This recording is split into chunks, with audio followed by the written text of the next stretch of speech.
everyone! Magandang araw sa inyong lahat and welcome back dito sa ating channel. And yes, part 4 ngayon ng ating story pero nag-iba ako ng damit because this part will be aired on the day of my birthday. Charot! January 3! Ayan, so thank you so much for being here. Alam nyo ba na kayo po ang one of the greatest gifts that God has given to me. Ayun, maraming salamat dahil nandito pa rin kayo at nakasuporta sa ating channel. Kahit na minsan di tayo nakakapag-upload o kung minsan tulad nito, medyo paus ang ating boses pero lagi pa rin kayong nandyan, lagi pa rin kayong nakasuporta, lagi nyo pa rin akong minamahal. Maraming salamat po sa inyo at talagang ipinagpapasalamat ko na hindi kayo nangiiwan dito sa Eren. Ako, thank you so much naman. Syempre, special shoutout dun sa mga nakasubscribe na, dun sa mga hindi nagsiskip ng ads at dun sa mga nagko-comment talaga, nagtitake ng time para mag-comment. Hello po sa inyo. Maraming thank you. Hello kay Angelina Kapungkol, maraming salamat. Judith McGovern, Janita Bigonte, maraming salamat and Happy New Year sa'yo. Hi din kay Vigor Trex, maraming thank you din kay Lady Kim, Lina Ladesa, maraming salamat Sir Reynaldo de Vera, Melanie Escamilla, maraming salamat kay Leonie Manay. Hi din kay Frix Magno, Sam Agustin, maraming salamat. Hello rin kay Quick Thinker, kay Liza Nana Diego, maraming salamat. Rico Nonato, Gerald Rebenito, Leonie Hiso, maraming thank you. Jen Ardlight, maraming salamat. Hello din kay Jaime Rodriguez, Merly Labong, Honey Vanch at sa lahat ng mga nag-comment ayon sa ating mga suki na sina Gail Easy, maraming salamat din. Ayon, na meron pa to, yung isa nakalimutan ko yung pangalan. Hindi ko kasi mahanap pero thank you so much talaga kung ikaw man ay nakasuporta sa akin. Kung mayroon kang extra time o kung gusto mo lang ng background, ginagawa mo akong background everyday. Thank you so much. Kaya wag na nating patagalin kahit birthday ko ngayon, naku walang exemption. Diretso tayo sa ating kuwento sa part and last 4 ng kuwento ni Ran. Dito lamang sa Dear Mama Mia.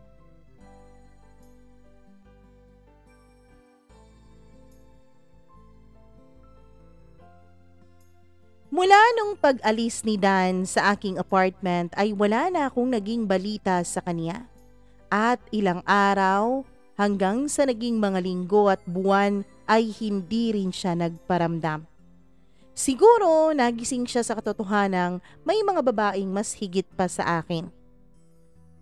Alam mo, Mama Mia, mahirap talaga lalo na sa isang babaeng katulad ko na magmahal.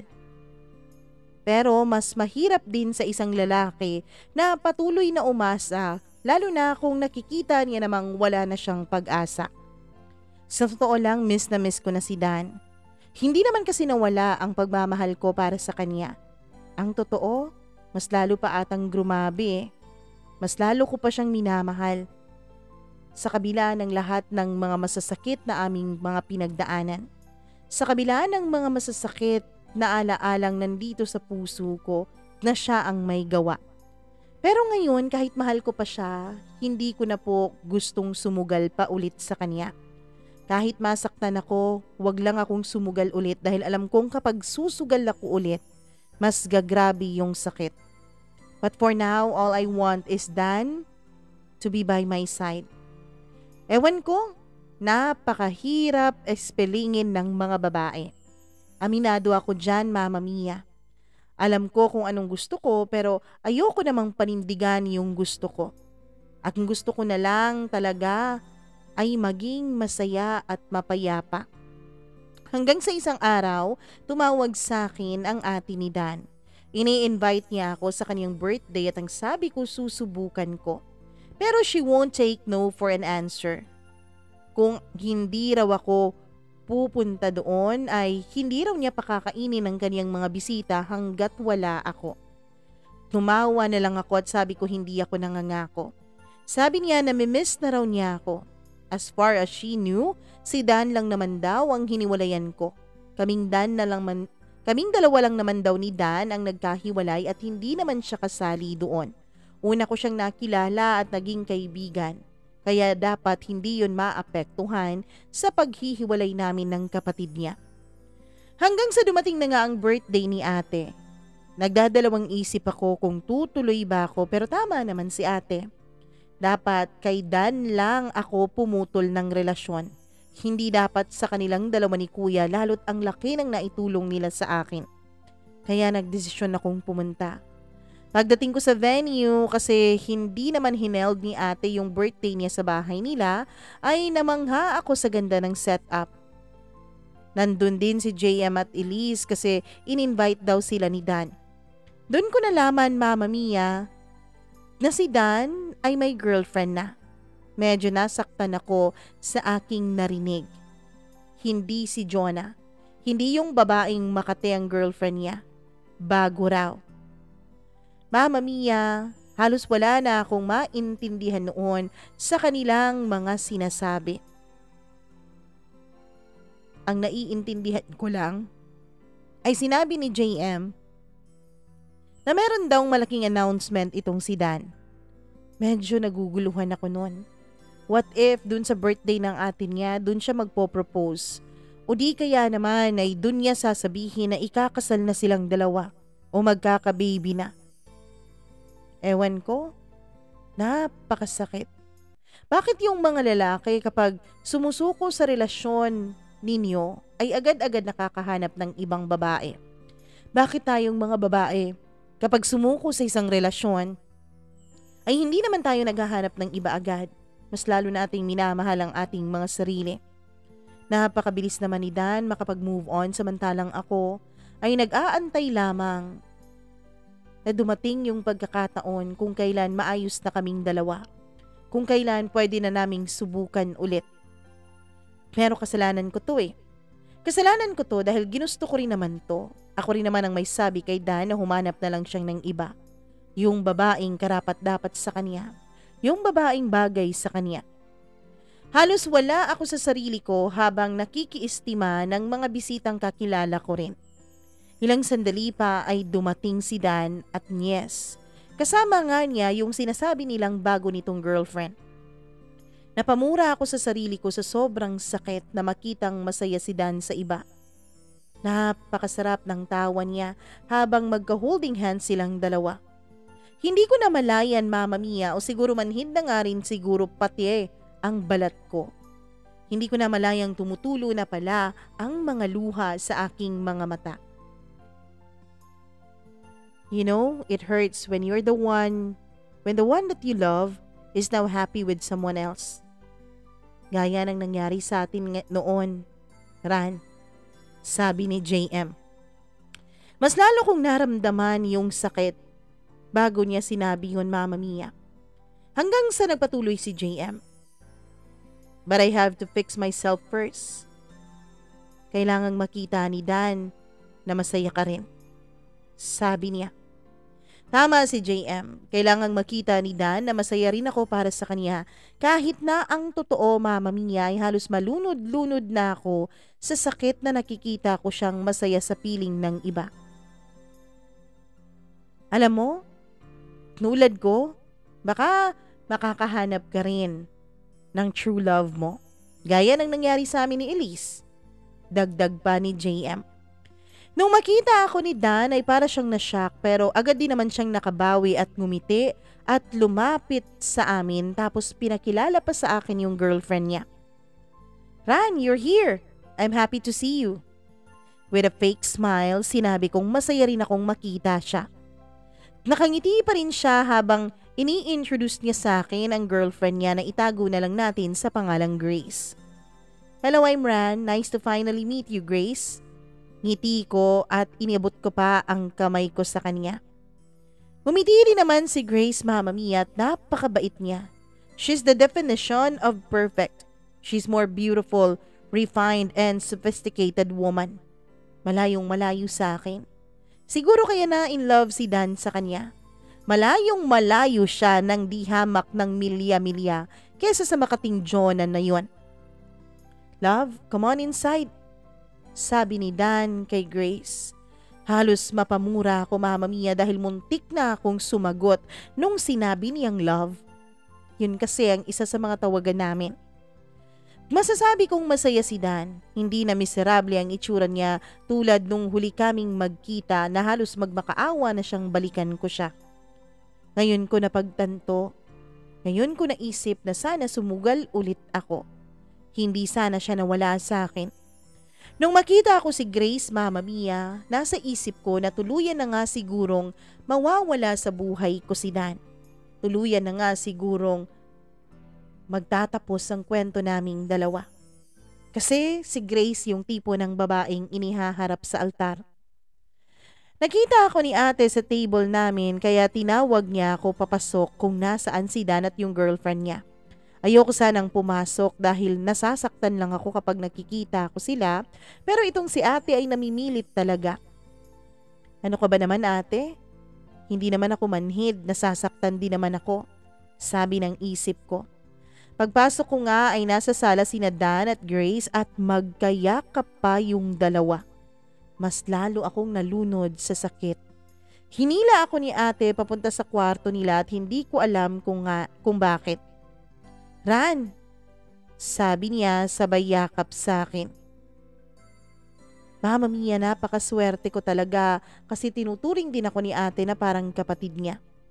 Namalayan ko na para bang umiiyak si ate. Ate, bakit ka umiiyak? Birthday mo, 'di ba? Dapat masaya ka, sabi ko habang pinipilit ko ring ngumiti. Ate, bakit nga? Tanong ko ulit nung patuloy pa rin siya sa pag-iyak. Sorry. Umiiyak na nga si ate ng tuluyan. Sorry kung nasaktan ka ni Dan at hanggang ngayon nasasaktan ka pa rin niya, sabi ni ate. Okay na ate, okay lang ako. Alam ko, Mama Mia, na hindi ako okay pero pinilit kong mag-fake ng ngiti para lamang makalma si ate. Hindi ko alam kung anong nangyari sa inyong dalawa ni Dan, pero alam ko ang simula. Ang simula ay mahal ninyo ang isa't isa, Ran. Sorry. Siguro ate, hindi talaga kami para ni Dan sa isa't isa. Tignan mo si Dan ngayon. Sobrang saya niya, di ba? Ran, kahit anong mangyari, welcome ka pa rin dito ha. Welcome ka pa rin sa pamilya namin. Huwag kang magdadalawang isip na lumapit sa akin dahil kahit hiwalay na kayo ng kapatid ko, tayo, magkaibigan pa rin tayo. Andito kami ni kuya mo para sa'yo. At niyakap niya ulit ako, kaya naman tuluyan na rin akong napaiyak sa mga sinabi niya. Bumaba kami ni ate at dahil tinawag na siya sa baba. Pero pagbaba namin ay wala na si Dan at yung girlfriend niya. Noong papunta na ako ng mesa ay nandun sina JM. Mama Mia, nandun din pala si Dan at si Grace. Huminga ako ng malalim bago ako lumapit sa kanila. Si JM at Elise ay tingin lang ng tingin sa akin kaya ngumingiti ako sa kanila. Sa nakita ako kay Dan ay okay na siya at masayang masaya na siya. Pero ako hindi pa. Nasasaktan ako habang tinitignan silang dalawa. Pero syempre kailangan pong pigilan ang mga luha ko. Ayokong maguluhan ulit si Dan.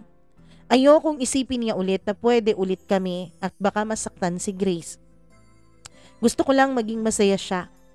The whole duration ng party, Mama Mia, ay masayang masaya naman ang lahat.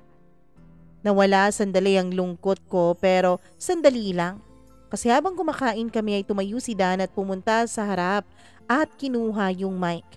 At doon hindi ko na talaga napigilan ang luha kong tumulo. Si Elise at JM lang naman ang nakapansin ng mga luha ko kasi sila lang naman ang malapit sa akin. Mama Mia, on that day, nag-propose nga si Dan kay Grace. Hindi ako handa sa sakit na bumalot noon sa puso ko. Nag-greet pa si Dan ng happy birthday sa kanyang ate. Pagkatapos noon, ay sinalaysay niya ang love story nilang dalawa ni Elise.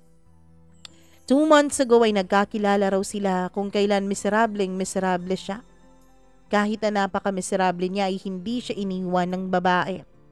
Inintindi raw siya ni Grace. Above all, minahal daw siya ni Grace.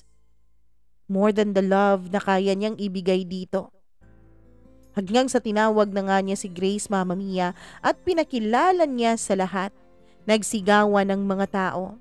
Samantalang ako ay nasasaktan.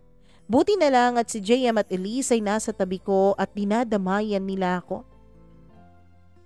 Mama Mia, isang basong white wine ang tinungga ko agad dahil gusto kong kumalma ang nararamdaman ko.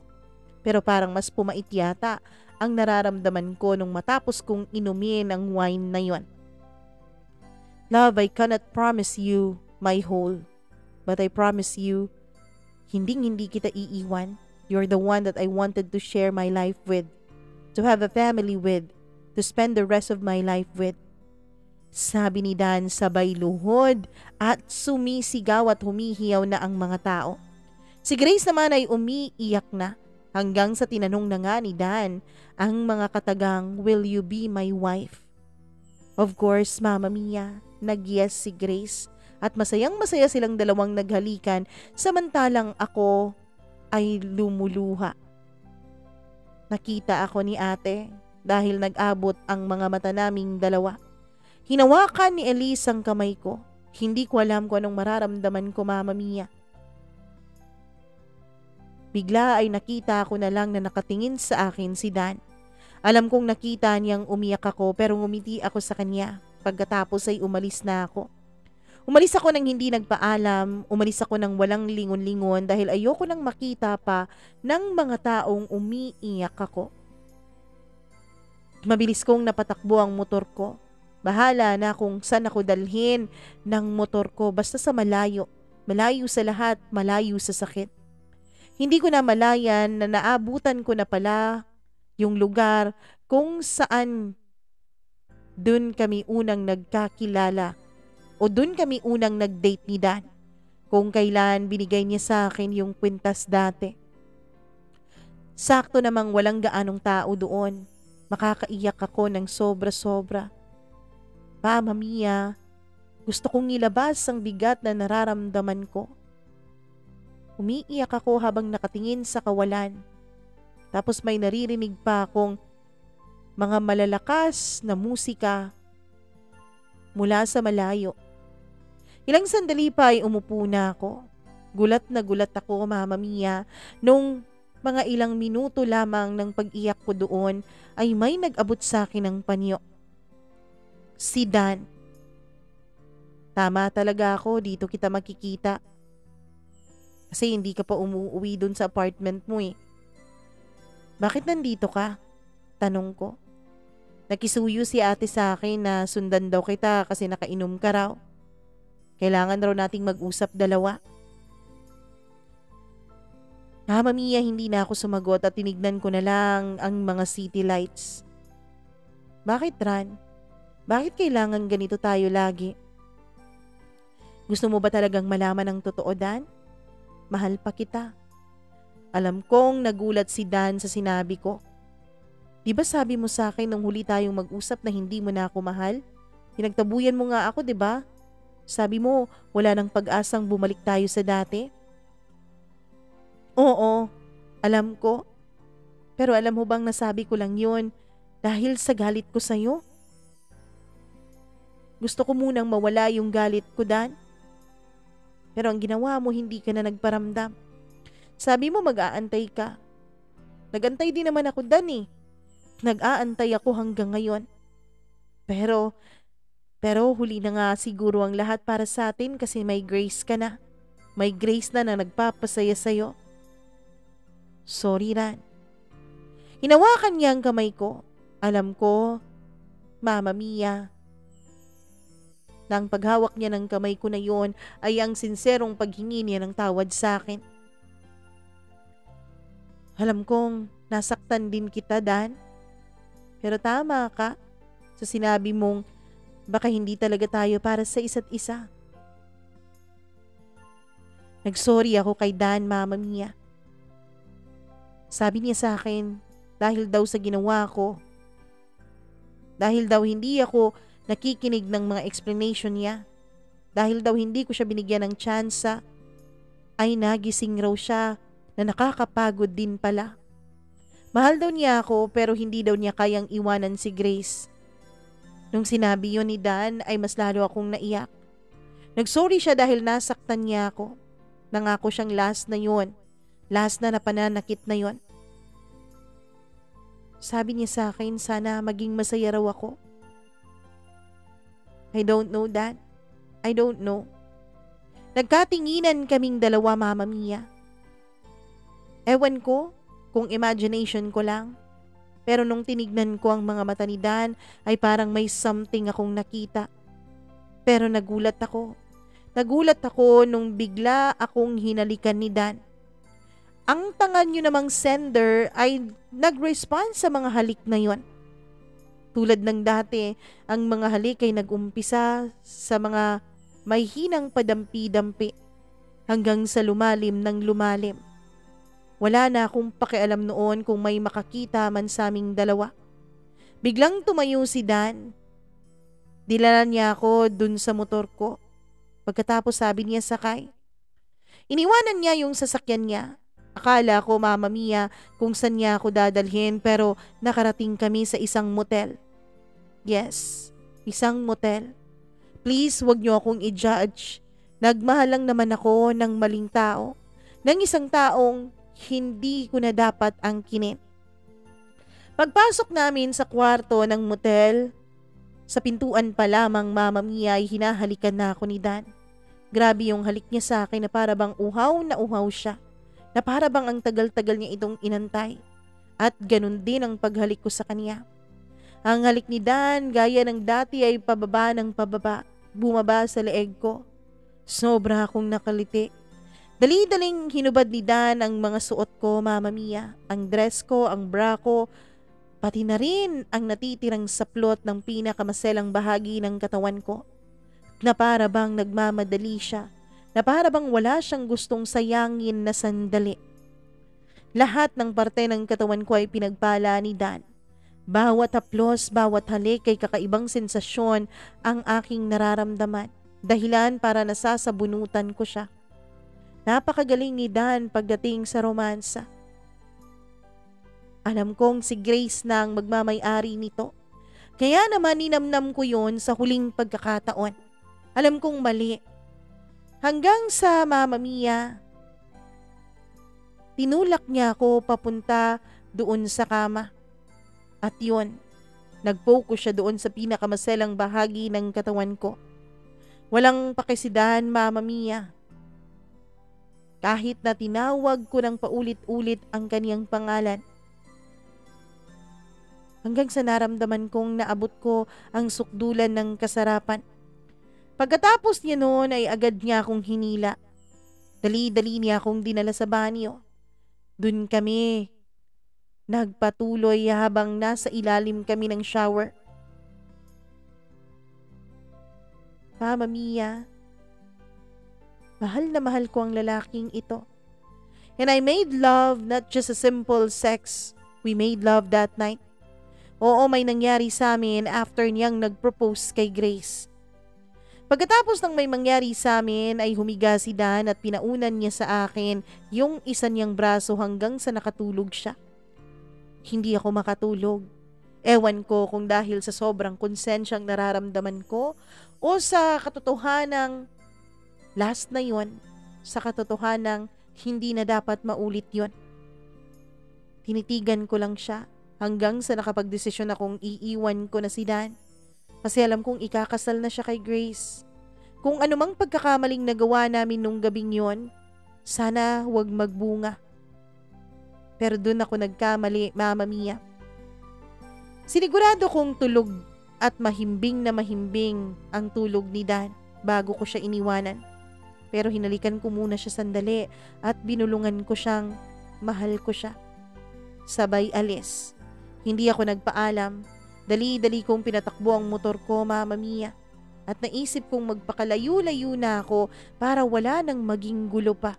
Para hindi na maguluhan si Dan at para hindi masaktan yung babaeng pumili na iligtas siya sa kanyang pagkamiserable nung maghiwalay kaming dalawa. Nakauwi ako ng apartment at dali-dali ako nag-impake ng mga gamit ko kasi aalis na ako. Mama Mia, plano ko noong maghanap ng ibang apartment, yung lugar na hindi ako matutunto ni Dan. Mahal ko pa si Dan pero hindi na kami pwedeng dalawa. Sa nangyari sa amin, patunay lang talaga na may mga taong itinakdang magkita pero hindi naman itinadhanang mag-end up sa isa't isa. Mabilis akong nakakuha ng bagong apartment sa tulong ni May. Napakasakit ng napagdaanan ko. Halos gabi-gabi akong umiiyak at umiiyak ako sa katotohanan ng taong mahal ko ay hindi na pwedeng maging akin ulit. Mama Mia, nagsisi ako. Kung sana binigyan ko ng pagkakataon si Dan, sana kami pa. Sana hindi ganito kasakit ang nararamdaman ko ngayon. Pero alam ko na hindi pwede kasi nangyari na ang nangyari. Dumating pa sa punto, Mama Mia, na magdadalawang buwan na noon mula nung may nangyari sa amin ni Dan, ay hindi ko pa rin kinakaya ang lungkot at sakit. Gusto ko na sanang sumuko noon sa buhay, kaya lang binigyan ako ng Panginoon ng isang rason kung bakit dapat kong ipagpatuloy ang buhay ko. After 2 months of being so miserable, naramdaman ko na parang may bago sa pakiramdam ko. May bago sa katawan ko. Hindi tulad dati na wala akong nararamdamang kakaiba. Ngayon ay parang lagi na lang akong nahihilo. Ang dami-dami kong kinikrave na mga pagkain na hindi ko naman gusto dati. I thought nagpi-PMS lang ako, Mama Mia. Akala ko yun lang yun, pero nagkamali ako. Mama Mia, it so happened na aksidente kaming nagkita ni JM. Hindi ko alam ang nararamdaman ko pero biglang parang nahilo ako. Pero kailangan ko talagang lumabas kasi meron talagang pagkain na parang naha-high blood ako kapag hindi ko nakain. Nagkikrave ako ng pagkain. Ran? Gulat na gulat kaming dalawa dahil ang huling kita namin ni JM ay noon pang birthday ni ate at engagement ni Dan. JM, hello! Bumeso ako sa kanya pero mas lalo lang akong nahilo dahil sa pabango niya. How are you? What happened to you? Actually, Mama Mia, ang totoo, nag-change po ako ng SIM. Nag-deactivate ako ng mga social media accounts ko para umiwas sa lahat ng taong parehong kilala kaming dalawa ni Dan. I'm fine, JM. Kahit nang totoo ay hilong-hilo na ako noon. Hanggang sa nakita ni JM na ibang-iba ang aura ko. Okay ka lang ba? Bakit parang ang putla-putla mo? Sasagot pa sana ako, Mama Mia, pero hindi ko na kinaya hanggang sa nahilo na nga ako. Nung magising ako ay nasa ospital ako at si JM ang nagdala sa akin doon. Nung napansin niyang gising na ako ay dali-daling lumapit si JM sa akin. Nasaan ako? Tanong ko. Bigla namang dumating ang doktor. Tinanong ni JM kung okay lang ako pero sabi ng doktor ay there's nothing to worry. Your wife is 2 months pregnant base sa blood sample na nakuha namin sa kanya. Nashock si JM, Mama Mia. Hindi dahil sa sinabi ng doktor na asawa niya ako, pero dahil sa katotohanang buntis ako.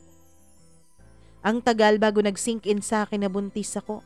Hanggang sa napagtanto kong nagbunga ang nangyari sa aming dalawa ni Dan nung gabing na-engage siya.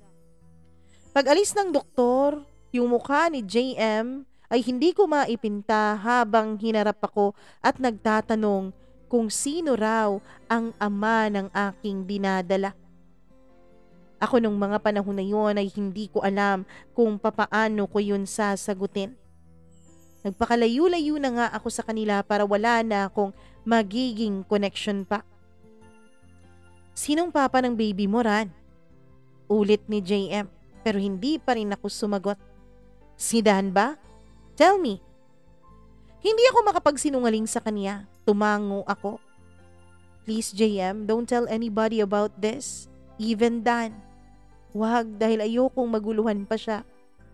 Pero paano ka? Magpapatuloy sa buhay. God knows how miserable I am. That's why He gave me another hope to begin my life with. Eto. Sabi ko habang hinawakan ang tiyan ko.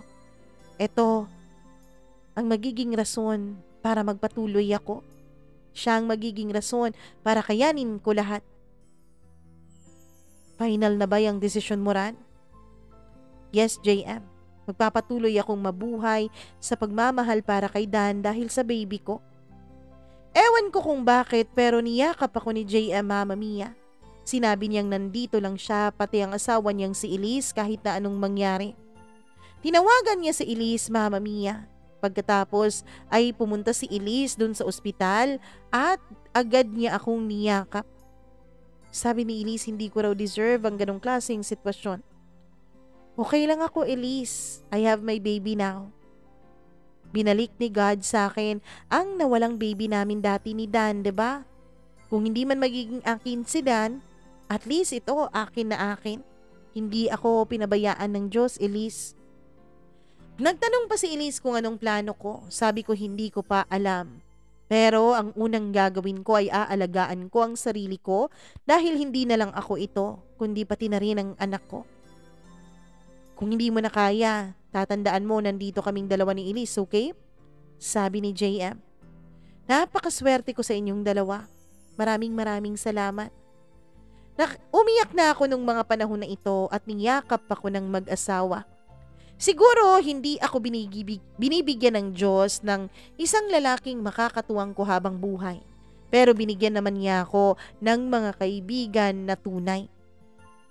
Hanggang sa makalabas na nga akad ako ng ospital, Mama Mia. Napakaraming in-schedule ni Doc na mga prenatals at mga vitamins na kailangan kong inumin. Sabi niya, kailangan daw akong bumalik for my monthly check-up. Iba raw talaga kapag buntis, Mama Mia. Dahil kahit ano daw ang i-crave nating pagkain. Mahirap sa part ko kasi mag-isa lang ako at wala akong nauutusan. Papunta na ako nun sa apartment ko nung naabutan ako ni JM. Shock na shock ako dahil may dala siyang mga prutas at gatas for pregnant mama. Acting papa ang peg ni JM noon. Oh, nandito ka, sabi ko. I was about to drop you this. Pagtingin ko ay fruits at milk nga. Thank you JM ha, nag-abala ka pa. Ang laki na ng atraso ko sa inyong dalawa ni Elise.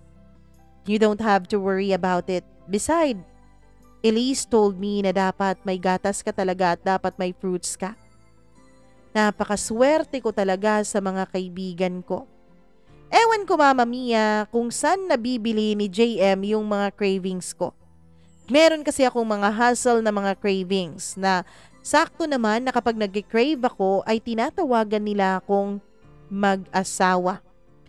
At dahil nga day off ni Elise at ni JM ay sila lagi ang nagdadala ng mga kinakailangan ko. 3rd month of my pregnancy ay medyo okay na ako. Wala na akong masyadong cravings hanggang sa dumating na ang ilang buwan at sakto na para malaman ko ang gender ng baby. Kinakabahan ako noon at sinamahan pa ako ni JM at Elise that time at mas excited pa silang dalawa kaysa sa akin. Si JM ang sumama sa akin sa loob samantalang si Elise ay nagantay lang sa labas. Mama Mia, nung nakita ko pa lamang ang baby ko sa monitor ay sobrang excitement na ang naramdaman ko. Panira itong si JM ng moment ko kasi siya yung umiiyak. Hoy, bakit ka umiiyak dyan? Tignan mo yung baby mo oh. Sabi niya habang umiiyak pa rin. Na-excite masyado si Daddy. Hindi po siya ang Daddy, Doc, sabi ko. Mama Mia, naghulat ang doktor pero hindi na rin siya nagtanong. Sinabi niyang, it's a girl. Yun ang gender ng baby namin ni Dan. Pagkatapos naming lumabas ay nandoon si Elise at nag-aantay at excited na nagtanong kung anong gender ng bata. Masayang masaya siya dahil panalo siya sa pustahan nila ni JM. Babae raw kasi ang pusta niya. 8 months of being pregnant was not easy, especially when you have to face it all alone. May mga times na nagigising ka sa madaling araw dahil naiihi ka. Kinakabahan ako minsan kasi wala akong maramdamang kilos ni baby sa tiyan ko. Mama Mia, natatakot ako na baka maging pangalawang failed pregnancy ko yon. Mahirap maging isang ina lalo na kung mag-isa ka lang. Kaya salute to all the single mamas out there. Unti-unti ko nang binibilin ang mga gamit para kay baby. Pero syempre, andyan pa rin si Elise at JM na laging sinisigurado na napoprovide sa akin ng lahat. Ang laki na ng utang ko sa kanila. Hindi na rin ako nagtrabaho noon para iwas stress na rin. Ang ending, nandun ako sa apartment ko. Good thing dahil hindi ako iniiwan ni Elise at ni JM at my lowest. One time dahil bored na ako, I texted JM and Elise na pupunta ako sandali sa SM. Mamimili ako ng dress. Wag na ran. May nabili na kami, sabi nila. Nagliwaliw pa rin ako sa SM, Mama Mia. At nung nandun na ako sa baby section ay gustong gusto kong bilhan ng maraming damit ang baby ko. Nung bigla akong napansin na may lalaking papasok. It was Dan. Siya lang mag-isa. At anong ginagawa niya dito sa baby section? Wait, don't tell me, buntis din si Grace. Pero hindi naman niya kasama si Grace. Nataranta ako noon at nagtago pa talaga ako sa isang rack na nilagyan ng mga baby needs na napakalaki. Nakayuko ako noon. Ewan ko kung bakit natatakot akong makita si Dan. Imagine 8 months pregnant tapos nakayuko pa, Mama Mia. Good thing hindi ako napansin ni Dan. Lalabas na sana ako sa baby section, Mama Mia, hanggang sa makaiwas na nga ako at natawa ako dun sa ginawa ko. Patuloy ako sa pagliliwaliw. Tumawag si JM at Elise, sabi nila na sa parking lot raw sila at papunta na sila paakyat sa taas. Pero sabi ko, ako na lang ang pupunta sa parking lot. O, akala ko ba magliliwaliw ka? Hindi, next time na lang. Bakit? Tanong ni Elise. Nandito si Dan eh. Nagkita kayo? Gulat na tanong ni JM. What happened? Sunod namang tanong ni Elise.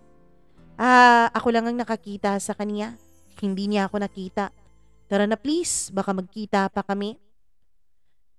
Mula nung time na yon ay hindi na ako nag-attempt na maglakad-lakad pa, Mama Mia.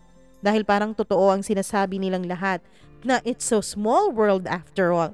Natatakot ako na baka magkita kaming dalawa ni Dan at makita niyang buntis ako.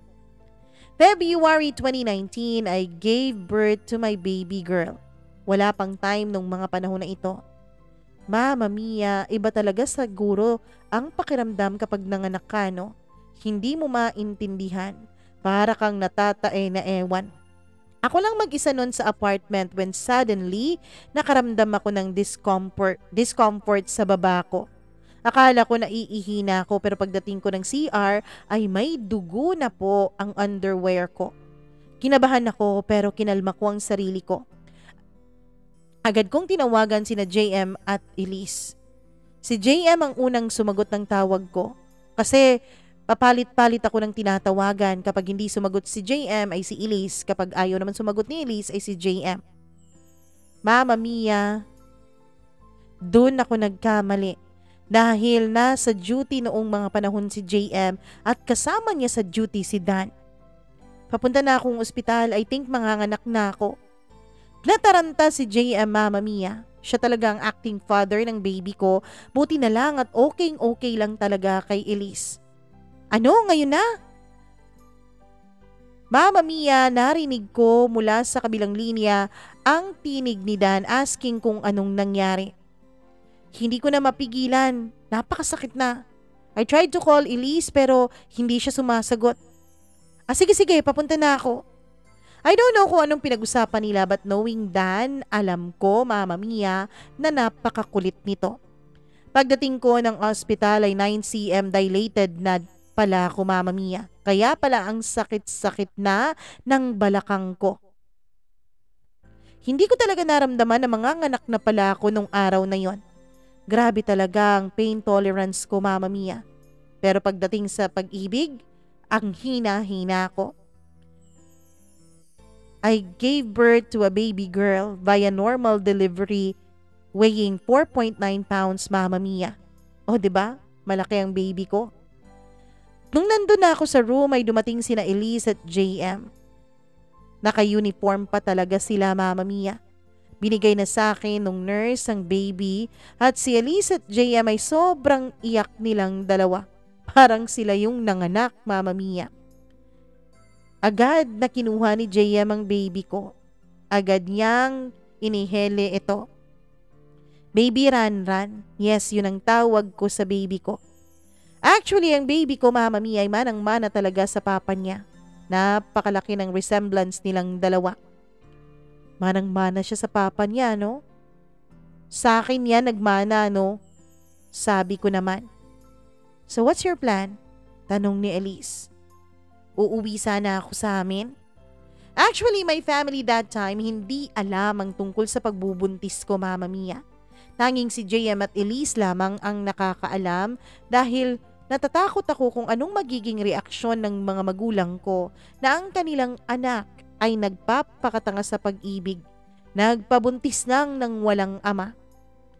Dumaan ang mga araw sa pagsistay ko sa hospital at dahil normal delivery naman ako at okay naman ang baby ko pagkatapos ng kanyang newborn screening ay nakauwi agad kami. Again, si Elise at JM ang tumulong sa akin simula nung makalabas ako. Doon na sila natutulog sa apartment ko, Mama Mia. Grabe talaga yung pagmamahal nila sa akin. Grabe talaga. Papalit-palit sila sa paghihele ng baby ko para makakain ako ng maayos, para makatulog ako ng maayos. Mahal na mahal nila ang anak ko na parang sa kanila rin. Kaya napakaswerte ko. Napakadali ko rin ding naka-recover sa panganganak ko dahil sa kanila. They give everything to my daughter. Diapers, milk, vitamins. Mixed feeding kasi ang baby ko. And for all you know, my baby helped me cope with everything. Nakikita ko lang siyang ngumingiti ay nawawala ang lahat ng sakit na nararamdaman ko. Hindi madali ang manganak ng mag-isa lalo na't wala kang partner na masasandalan. Nakakapagod. Pero Mama Mia, alam kong mas pagod ang ibang mamas out there na wala talagang ibang inaasahan. Ako may Elise at JM ako eh. But okay lang, at least I have my baby now, diba?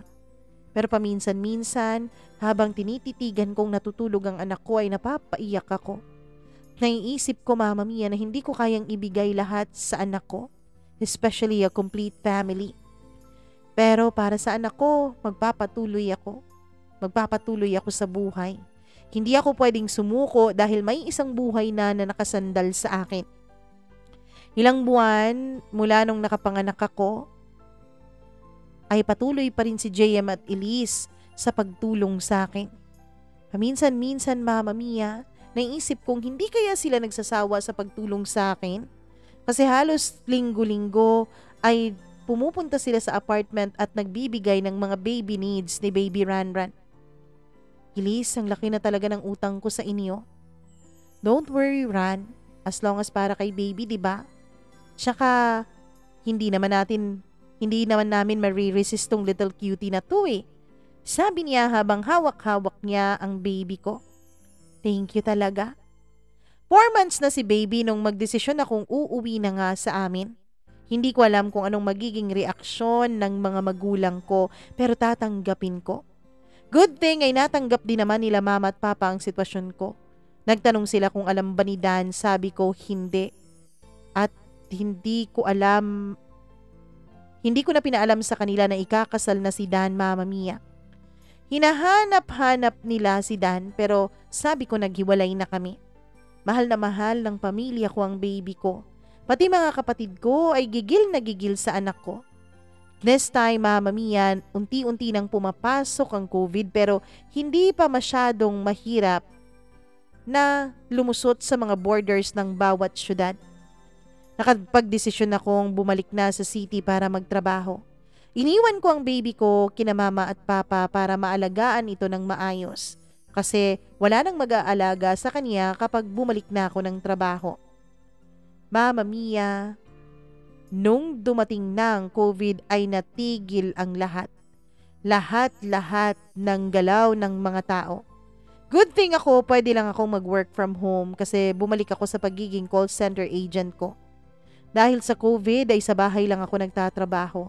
At first, mahirap talagang mag-adjust dahil Sanay na akong magtrabaho na meron akong mga kasamahan.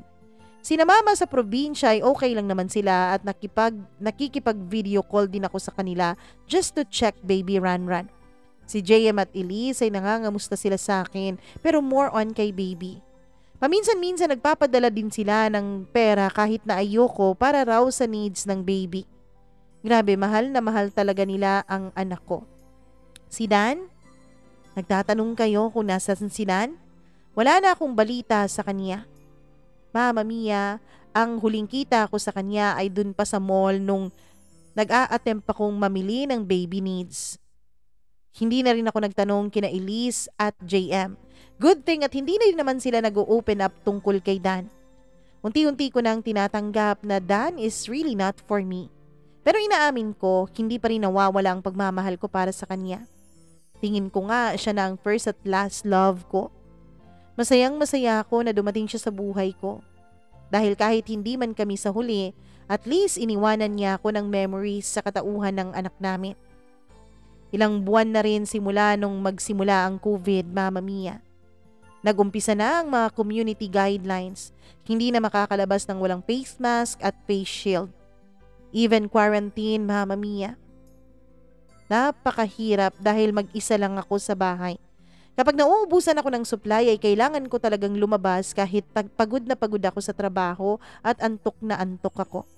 Ang dami-dami ding checkpoint sa bawat lugar kaya napaka-hassle talaga kung uuwi pa ako.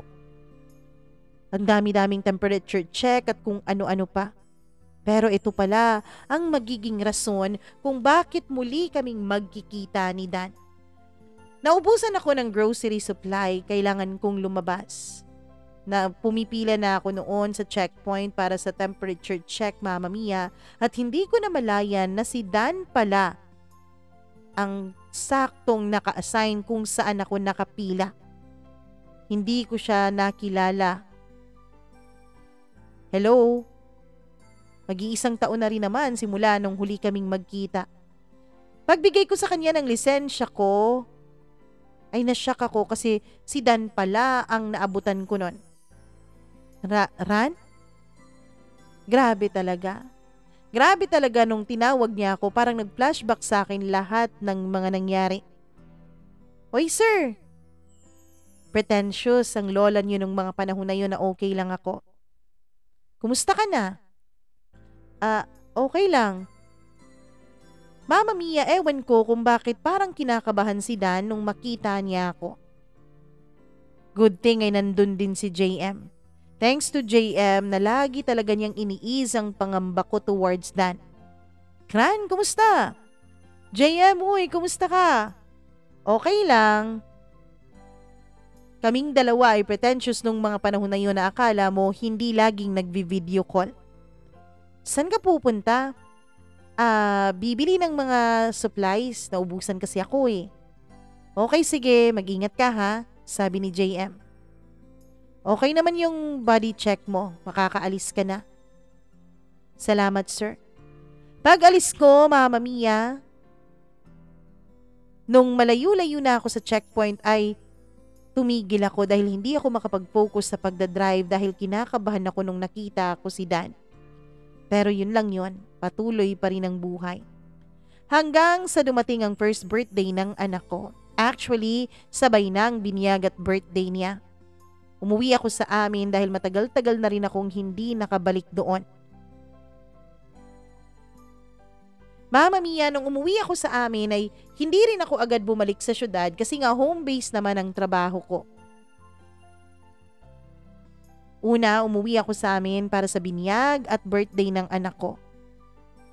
Sumunod naman sina JM at Elise. Grabe talaga tong dalawang to. Spoiled na spoiled sa kanilang anak ko. Sila lang naman ang ninong at ninang ng anak ko.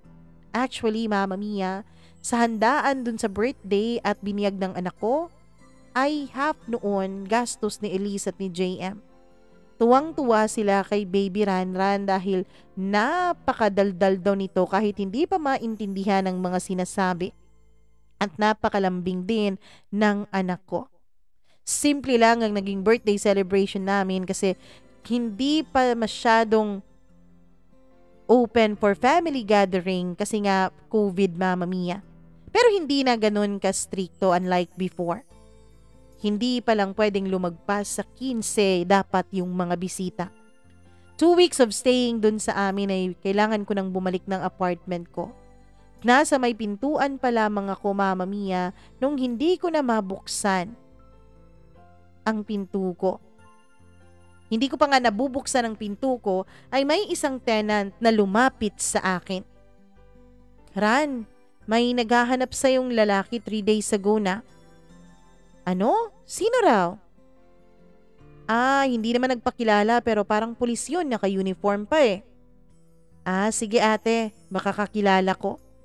Sa isip kong imposible naman kung si JM dahil nga alam naman niyang walang tao dun sa apartment. Pumasok sa isip ko si Dan pero imposible dahil hindi naman niya alam kung saan na ako nakatira. Patuloy pa rin ako sa buhay ko, Mama Mia, pero sadyang magpaglaro talaga ang tadhana. Nagkataon na nagkita kami ni ate, yung ate ni Dan. Nagkumustahan kaming dalawa at nagyakapan.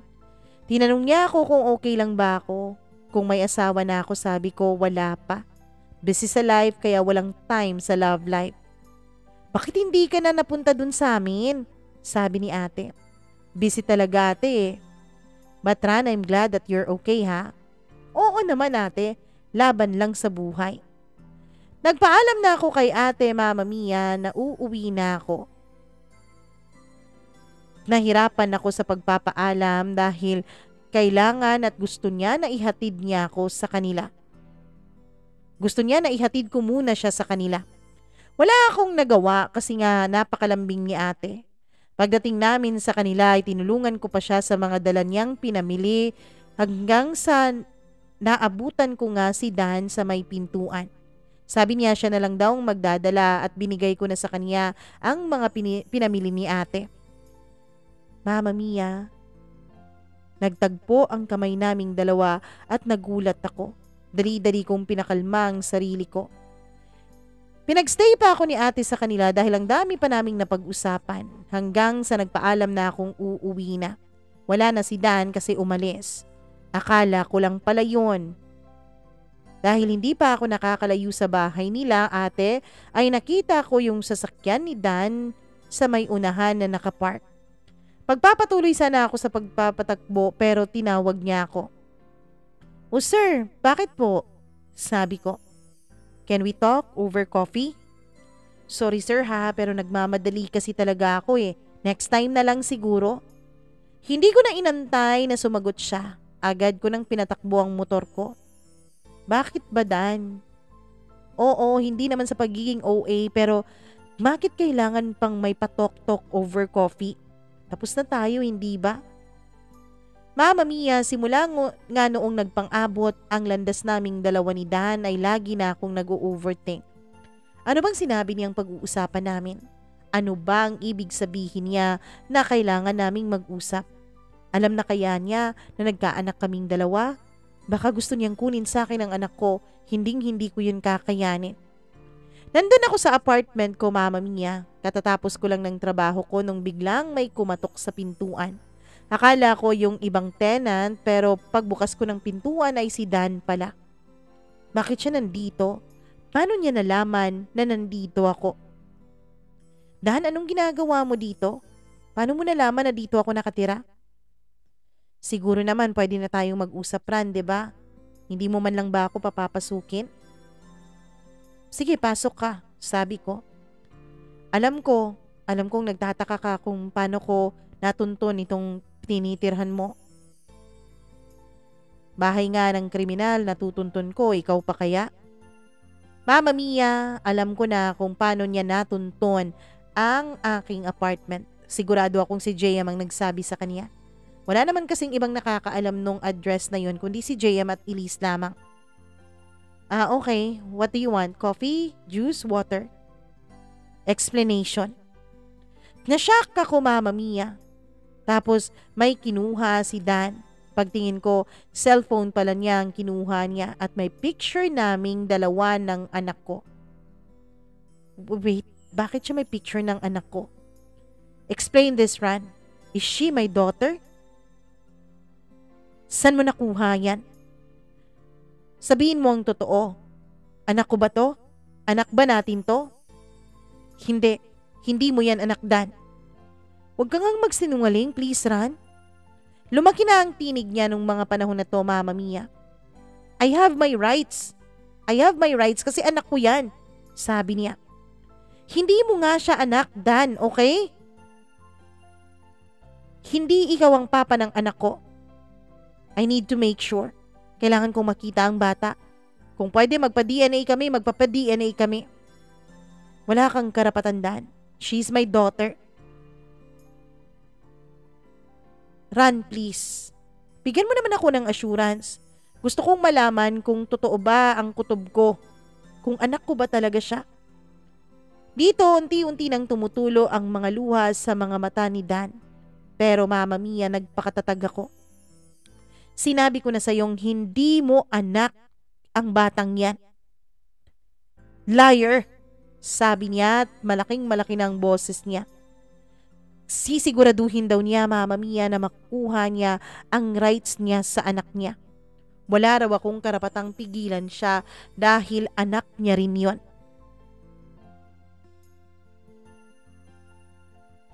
Mama Mia, nadulas din si Dan at nasabi niyang si JM ang dahilan kung bakit nalaman ni Dan ang tungkol sa amin ng anak ko. I'm sorry, Ran. Na-corner ako ni Dan eh. Hindi ko alam kung paano mag-explain sa kanya. Galit na galit siya. Alam mo ba kung gaano kagulo ang lahat, JM? Alam mo namang kasal na si Dan at Grace, di ba? Ayoko na talagang manghimasok sana siya sa buhay namin ng anak ko. Ayoko nang maramdaman yung naramdaman ko dati. Ayokong humihingi kami ng atensyon mula sa kanya ng anak ko. Ayokong masaktan ng anak ko tulad ng sakit na naranasan ko, JM. Alam kong hindi siya magiging priority ng papa niya kailanman. Ayokong mamalimos ng atensyon ng anak ko sa papa niya. Naiintindihan mo ba yun? Sorry, Ran, pero di ba may rights din naman si Dan na makita at makasama yung anak niya? Gugustuhin kaya ng anak mo na lumaki ng walang papa? Gugustuhin mo bang lumaki siya na kulang sa pagmamahal ng ama? Mama Mia, nung mga panahon na yon ay pinapakonsensya na ako ni JM. Sabi niya, oo, nandyan daw siya palagi para sa anak ko bilang acting father. Pero hindi daw yun magiging sapat. Dahil kahit kailan ay hindi naman daw siya talaga ang tunay na tatay ng ama ko. Hindi ko alam, Mama Mia, kung paano ito. Seryosong seryoso si Dan sa banta niyang ipaglalaban niya ang karapatan sa anak naming dalawa. Hindi ko pwedeng hayaan na makuha niya ang anak ko sa akin. Agad akong umuwi sa amin at kinuha ang anak ko. Mama Mia, tama si JM. Dapat ko siyang iharap kay Dan, pero dapat mag-usap muna kami na hindi niya pwedeng kukunin sa akin ang anak ko. Kahit anong mangyari, Mama Mia, akin lang ang anak ko. Gabi na nung dumating kami sa apartment ko at sakto namang nandun si Dan. Paalis na sana siya noon, Mama Mia, at nagpang-abot pa talaga kaming dalawa. Gulat na gulat siya at first nung makita ang bata. Pinapasok ko siya sa apartment at doon ay kinuha niya ang bata. Niyakap niya ito. Napakasakit ng dibdib ko habang tinitignan ko si Dan na hawak-hawak niya ang anak naming dalawa. Ang anak ko naman ay hindi umiyak, Mama Mia, na para bang kilalang kilala niya na papa niya ang may hawak sa kanya. Anong pangalan niya? Ran. Umiyak si Dan. Hi, Nak, I'm your papa. Ang anak ko naman ay nakatingin lamang kay Dan. Mahal na mahal ka ni Papa. Miss na miss ka ni Papa, Nak. Sorry, Nak, ha. Wala si Papa nung mga panahong kinakailangan mo ko. Ako naman ay hindi ko na napigilan ang sarili kong maiyak. Anak, gagawin ni Papa lahat para maging maayos at magkaroon ka ng kumpletong pamilya. Doon ako nagulat sa mga pinagsasasabi ni Dan, Mama Mia. Manang-mana ka talaga kay Papa, anak, ano? Mama Mia! Nakita ko kung anong klasing ama si Dan kay Ranran. Napakalaki ng kasalanan ko sa kanilang dalawa kasi ako yung naging rason kung bakit kinulang ang oras nilang magkasama. Pwede kang pumunta-punta dito, Dan. Hindi ko ipagkakait sa iyo ang bata. Salamat, Ran. Salamat sa chance na binigay mo sa akin para iparamdam ko sa anak natin na mahal ko siya. Okay lang, Dan, but please, pwede bang labas si Ranran sa problema nating dalawa? I mean, sa problema natin, ikaw, ako at si Grace. Alam kong magagalit ang asawa mo at ayokong madamay ang anak ko dahil doon. Huwag kang mag-alala, hindi kasali ang bata. Si Dan ang nagpatulog kay Ranran, Mama Mia. Pero pati rin siya ay nakatulog habang hawak-hawak niya ang anak ko. Nakaupo lamang siya. Hindi ko maiwasang titigan si Dan. I'm sure magiging mabuting papa siya kay Ranran. Habang tinitignan ko siya ay naisip kong what if kaming dalawa nga ang nagkatuluyan. Siguro close to perfection ang pamilya naming dalawa. Pero hindi na pwedeng ibalik ang dati. Bigla siyang nagsalita na baka raw matunaw siya. Akala ko tulog siya dahil nakapikit siya. Feeling mo naman, tinitignan ko lang yung bata. Tinitignan ko kung mahimbing na ba ang pagkakatulog para ilipat ko na sa kwarto. Mama Mia, gusto ko sanang kunin na ang bata sa kanya pero biglang nagsalita si Dan. Huwag mo munang kunin, Mami, please. Maya-maya na. At hindi pa naman ako aalis, matutulog muna ako. Mama Mia, pakiramdam ko ay parang namula ako nung tinawag ako ni Dan na Mommy. Wala akong nagawa dahil alam kong pagod na pagod si Dan. Nakita ko ring antok na antok siya, kaya hinayaan ko na lamang siyang makatulog. Ako na lang ang pumunta sa sofa para dun matulog. Hindi naman pwede, 'di ba, na magkatabi kaming dalawa. 4 a.m. nung ginigising ako ni Dan. Mami, aalis na ako ah. Andito na naman yung mami niya. Kinikilig na naman ako. Huwag mo na akong tawaging Mami. Kasi malaki ka na para maging anak ko. Aalis na ako. Tabihan mo muna si Ranran doon. Tumayo ako para lilipat, Mama Mia, pero sumunod pala siya. Alis na si Daddy Baby at hinalikan niya ang pisngi ni Ranran. Nung akmang lalapit siya sa akin para humalik ay inilayo ko siya. Nung ginagawa mo, Dan? Wala lang, akala ko makakaisa ako eh. Umuwi ka na doon, hinahanap ka na siguro ni Grace. Mama Mia, nag-iiba talaga ang mood niya kapag binabanggit ko ang pangalan ni Grace. Ewan ko kung anong nangyari kay Dan na halos lagi na siyang umuuwi sa apartment ko. May minsan na may dala pa siyang bag na ang laman ay puro mga damit niya. Huy, bakit dinala mo na ata dito ang mga gamit mo? Dito muna ako magsistay. Sinong may sabi? Namimiss ko kayong dalawa ni Baby. Dan, si Baby lang ang obligasyon mo, hindi ako. Pwede naman kayong dalawa. Huy Dan, pwede ba? Mag-stick nga tayo dun sa napag-usapan natin. Pumayag akong magpunta-punta ka rito dahil sa anak mo, pero huwag mo namang abusuhin. Mama Mia, nakita akong parang nalungkot si Dan kaya medyo nakaramdam ako ng guilt. Sorry. Alam ko naman ang pinag-usapan natin pero pwede bang hayaan mo lang ako na alagaan kayong dalawa ni Baby? Alam ko kasi hindi madali yung napagdaanan ninyo eh. Pwede bang bumawi ako sa inyo kahit sa ganitong paraan man lang? Mama Mia, kahit ayokong kiligin ay hindi ko napipigilan talaga ang sarili ko. Kinikilig pa rin talaga ako. Hanggang sa lagi-lagi na lang na pumupunta si Dan sa apartment ko. Hanggang sa nasanay ako na doon na siya umuuwi. Mama Mia, nakalimutan ko si JM. Nakalimutan ko na inaway ko pala siya dahil nalaman nga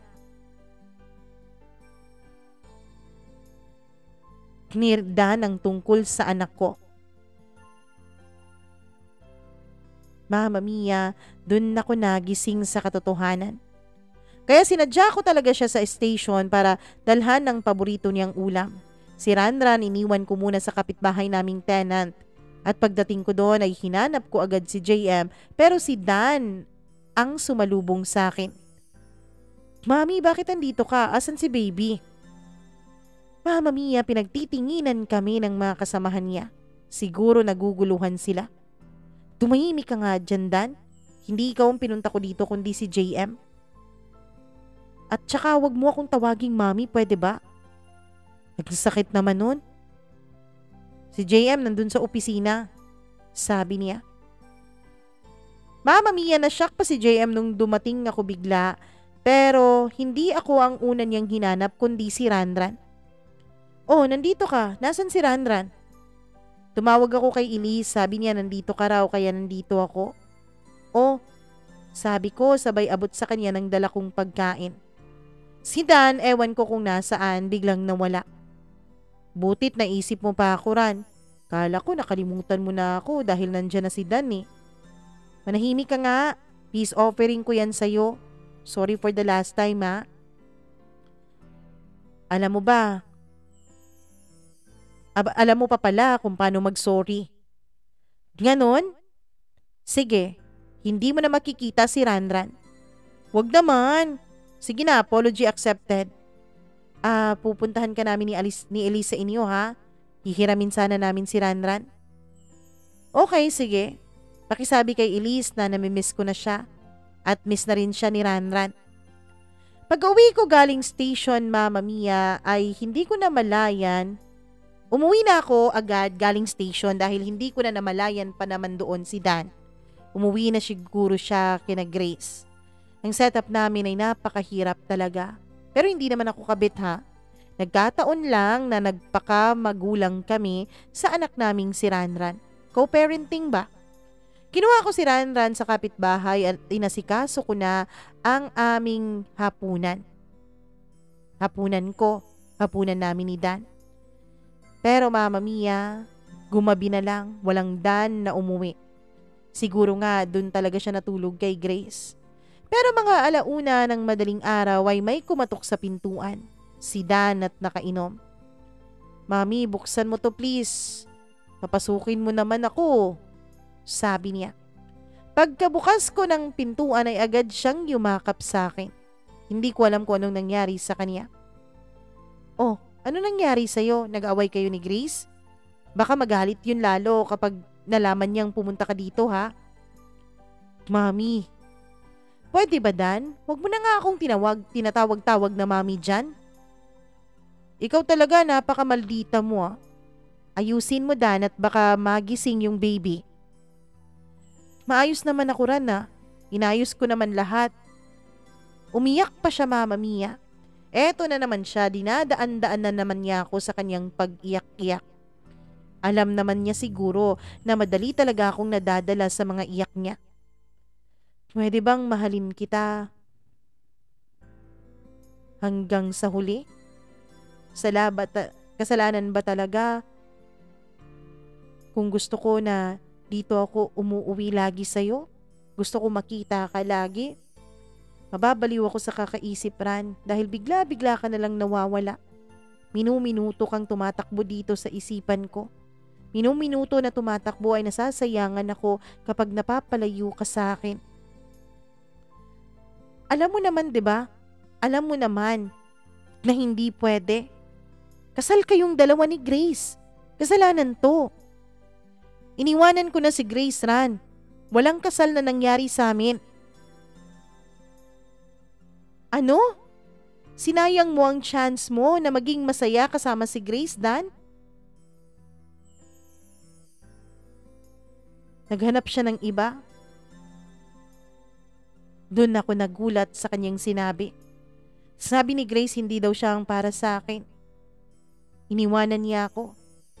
Doon ko naisip na hanapin kita. Baka ito na ang last chance na binigay sa atin ng Panginoon para maging masaya sa piling ng isa't isa. Mahal kita Ran. Mahal na mahal pa rin kita. Hiyaan mo naman akong ligawan ka ulit oh. Gagawin ko lahat. Hindi ko nasasayangin ang pagkakataong binigay sa akin ngayon. Alam mo bang, nagsisimba ako linggo-linggo? Nagdadasal ako na sana mag-cruise ulit ang landas nating dalawa. At binigay yun ng Diyos, pinagtagpo tayo ulit. Hindi lang para sa atin, kundi para sa anak nating dalawa. Sa totoo lang, Mama Mia, mahal ko pa rin si Dan. Tama siya. Hindi dapat namin sinasayang ang panahon. Dahil sa mga nangyari, Mama Mia, ay parang na-test ata ang pagmamahalan naming dalawa ni Dan. Dala ng sitwasyon na nararamdaman namin at dala ng sitwasyon na umaapaw sa puso ko ay ako ang unang humalik kay Dan. Pero naputol ang halik na yon dahil biglang nagising ang baby naming dalawa.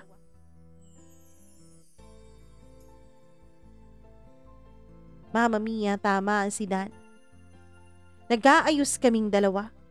Sa dinami-dami ng mga pagsubok na napagdaanan namin, problemang hinarap namin, nasaktan namin ng paulit-ulit ang isa't isa, still kami pa rin pala sa huli.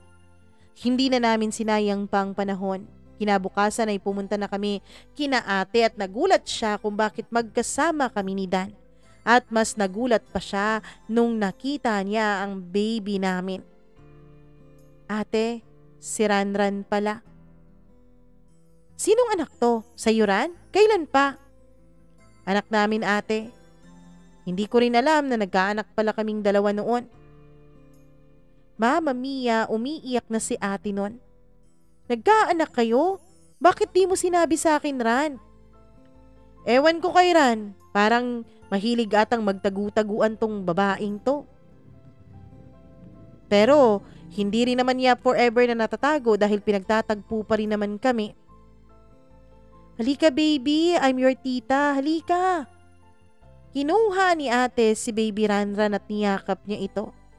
Mama Mia, ang dami naming mga napag-usapan na mga topic pero bottom line is masayang masaya sila na okay na kaming dalawa ni Dan. Happy sila Mama Mia. At masaya din naman ako dahil nakita kong mahal na mahal ni ate pati na rin ni kuya ang anak ko. Maraming nagmamahal sa anak ko Mama Mia. Masayang masaya ako talaga. Nagplano pa kami noon na pupunta kami sa amin.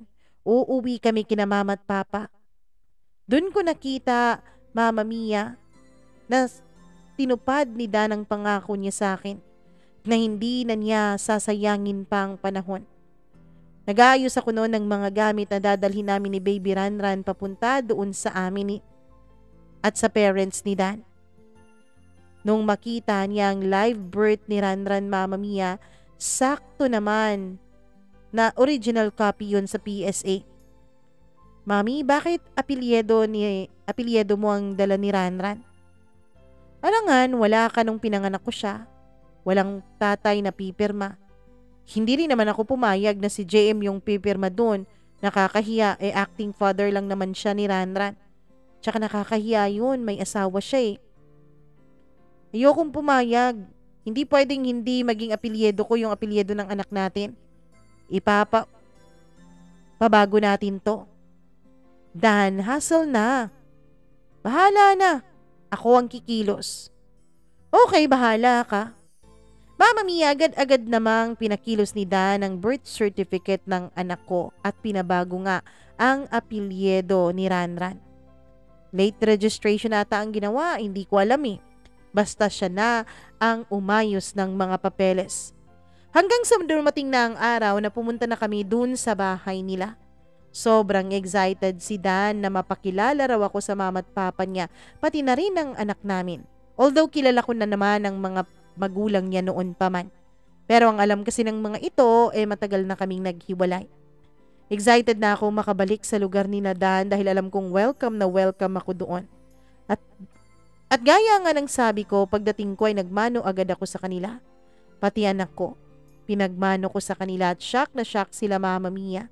Na pagbalik namin ni Dan sa kanila ay may anak na pala kami. Masayang masaya ang kaniyang mga magulang dahil sa kanilang apo. Si Ranran kasi talaga Mama Mia ay matabilang dila, manang-mana sa akin.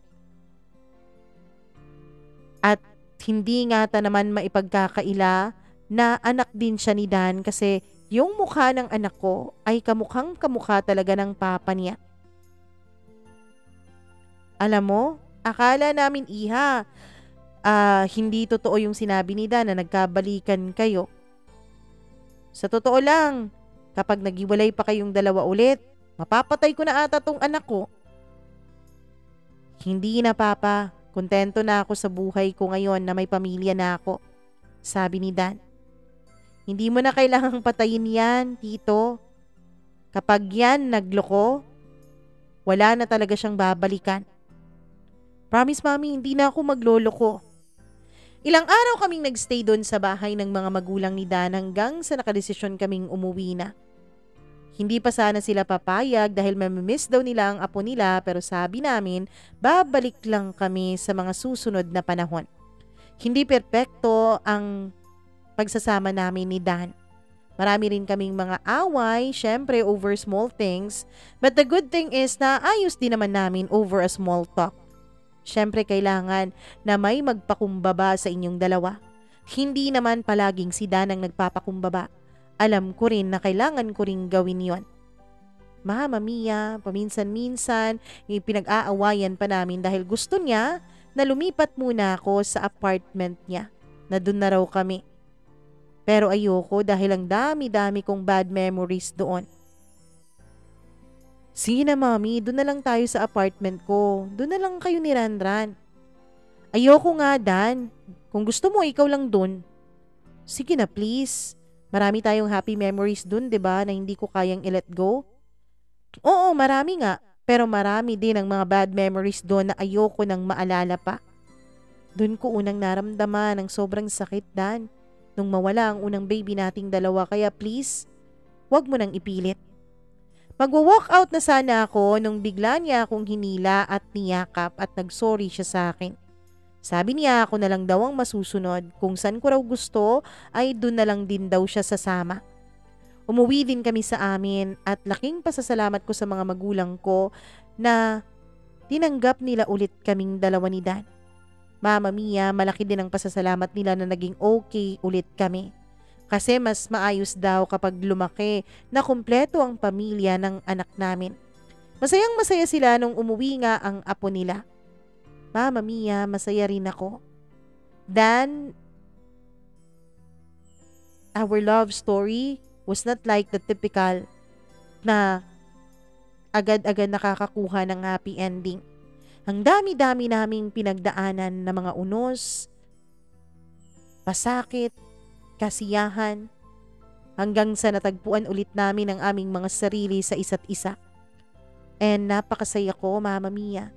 Napakasaya ko na nangyari din ang fairy tale na pinipilit ko mula pa noon. Pero in real life, there's no such thing as fairy tale. Para sa amin ni Dan, our happy moments was every day that we have each other. And every day, walang ending yon. At ang team song nga namin ay Everyday I Love You by A1 eh. Sa mga nagtatanong tungkol sa kasal naming dalawa ni Dan, yes, Mama Mia, ikinasal na kaming dalawa ni Dan taong 2022. Masaya kaming lahat. Masaya rin ako dahil nandyan pa rin ang mga kaibigan ko. Masaya din ako, Mama Mia, lalo na last June 2024 lang I gave birth to our son. Oo, 2 na ang anak naming ni Dan. Masaya ako. Masayang masaya sa pamilya ko. Hindi man perpekto, pero masaya pa rin. Hindi man tulad ng nasa pelikula, pero alam kong kayang-kaya kong haharapin ang mga pagsubok basta't magkahawak kamay kaming dalawa ni Dan at kasama namin ang aming dalawang mga cute at mga beautiful babies. Hanggang dito na lamang po at maraming salamat. Nagmamahal, Ran.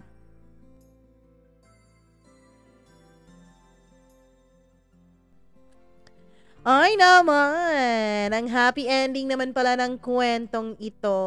Natutuwa ako at masaya ang ending ng kwento ninyo, Ran. Ayun. Pero hindi pa naman in ending, 'di ba? Marami pa yung kayong pagdadaanan.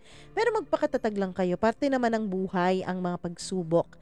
para maging mas matatag tayo sa ating buhay at syempre para mas maging matatag tayong mga anak ng Diyos. Maraming salamat sa pag-share mo ng iyong kwento at sa iyo na nakikinig ngayon. Thank you so much talaga at hindi ka nang iiwan hanggang sa dulo. Dito ka pa rin. Please like and share this video. Huwag kalimutan na mag-subscribe sa ating channel, mag-click ng notification bell para na rin lagi kayong na-update sa bawat kwento na ating ini-upload. Maraming salamat sa inyong suporta at magandang araw po sa inyong lahat. Ako'y mag-e-enjoy na sa aking araw kasi nga birthday ko today. Maraming thank you. Paalam po.